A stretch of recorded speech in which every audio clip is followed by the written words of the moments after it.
और चलिए अब बात करते हैं उत्तर प्रदेश की, जहां मुख्यमंत्री योगी आदित्यनाथ और अखिलेश के बीच तीखी नोकझोंक हुई।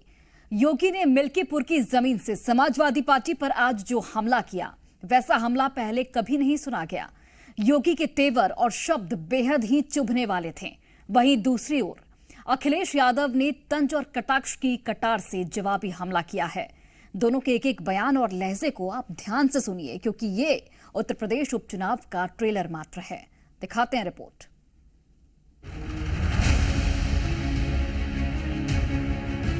जैसे कि पूंछ सीधी नहीं हो सकती, वैसे ही ये समाजवादी पार्टी के दरिंदे जो बेटियों की सुरक्षा के साथ खिलवाड़ कर रहे हैं, ये कभी ठीक नहीं हो सकते।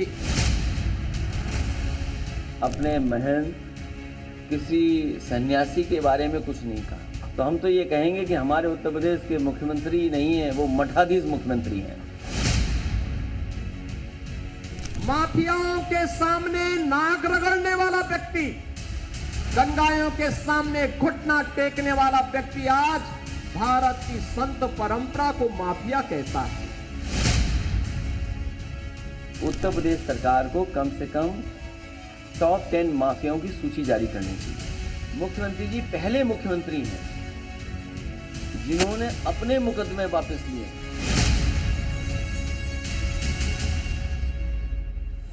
यूपी में अभी उपचुनाव की तारीखों का ऐलान नहीं हुआ है, लेकिन योगी और अखिलेश का कलेश अपने चरम पर पहुंच गया। मुख्यमंत्री अयोध्या में बयानों के बाउंसर फेंक रहे थे, तो एसपी मुखिया लखनऊ में बैटिंग कर रहे थे। समाजवादी पार्टी के भूमाफिया और गुंडा ने जो जमीनें कब्जा की थी, 64,000 हेक्टेयर लैंड को इनके कब्जे से मुक्त कराया। तो जब गुरगांव से आप जमीन कब्जा मुक्त कराएंगे तो सरगना को तो परेशानी होगी ही होगी। ये सब घिसे पिटे डायलॉग हैं पुराने वाले, और मैं इसीलिए कहता हूं कि ये सब पुराने डायलॉग हैं, पुराना सब कुछ है, हिसाब किताब। उत्तर प्रदेश की जनता नया चाहती है, नया विकास चाहती है, इनको हटाएगी सरकार। बीजेपी के लिए मिल्कीपुर लोकसभा चुनाव में अयोध्या की हार का बदलापुर योगी ने सिर्फ इसी महीने 5-5 दौरा कर चुनावी फील्डिंग सेट कर दी, तो अखिलेश ताबड़तोड़ बयानों की बाउंड्री लगाने पर आमदा। इनको तो वो विवादी ढांचा प्यारा था जिसको राम भक्तों ने नेस्तनाबूद करने का काम कर दिया था। ये राम भक्तों पर गोली चलाते थे। राम भक्तों के खून से जिनके हाथ सने हुए हो, अयोध्या की चर्चा जब ये करते हैं तो बड़ा आश्चर्य होता है। जब से बीजेपी हारी है तब से कुछ संतुलन गड़बड़ा गया है। बीजेपी अपने भस्मासुर को ढूंढ रही है। योगी आदित्यनाथ ने अयोध्या को साधने के लिए पूरे 1000 करोड़ की सौगात दी।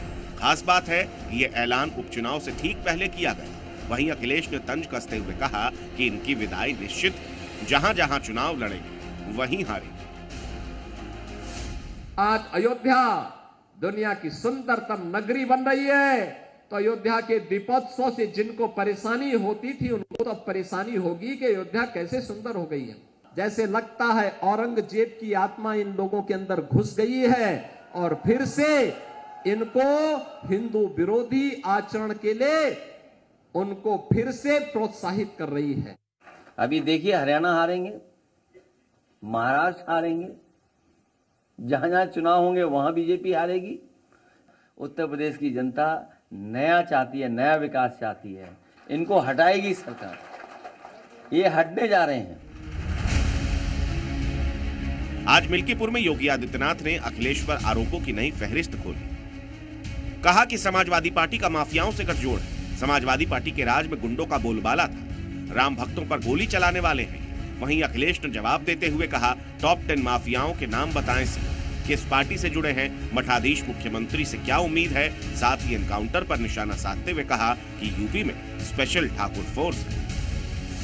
ये जितने प्रदेश के संगठित अपराध में लिप्त माफिया थे, चाहे वो गाजीपुर का रहा हो, चाहे वो प्रयागराज का रहा हो, चाहे वो अंबेडकर नगर के रहे हो, चाहे वो रामपुर के रहे हो, ये सब तो इनके चचा जान जैसे थे, चचा जान थे इनके सबके।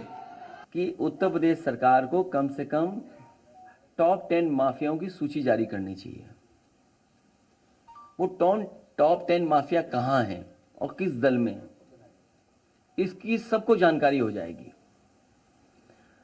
मुख्यमंत्री जी पहले मुख्यमंत्री हैं जिन्होंने अपने मुकदमे वापस लिए हैं, और कितने गंभीर मुकदमे लिए हैं। योगी मिल्कीपुर में जब अखिलेश पर निशाना साध रहे थे, ठीक उसी वक्त लखनऊ में अखिलेश प्रेस कॉन्फ्रेंस कर रहे थे। वक्त भी लगभग एक ही था।